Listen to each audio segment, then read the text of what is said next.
kabila ng pagyanig ng 7.4 na lindol sa Davao Oriental, hindi iniwan ng mga doktor o nurse ng Davao Oriental Provincial Hospital ang kanilang mga pasyente.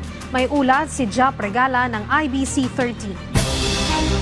Sa kabila ng pinsalang dulot ng malakas na lindol sa Davao Oriental, hindi natinag ang dedikasyon ng mga health workers na patuloy na nagsisilbi sa kanilang mga pasyente.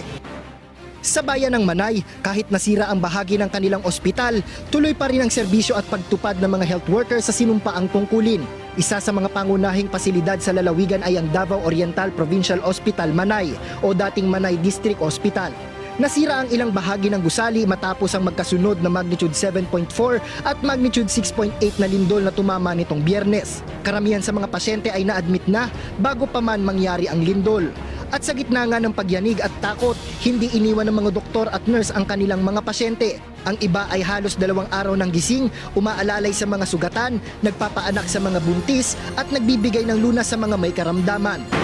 We have 5 patients and for consultations for anti-tetanus injection.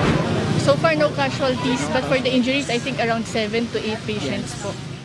Dahil sa pinsala sa ospital, inililipat na ang mga pasyenteng nasa kritikal na kondisyon sa mga ospital sa Mati City.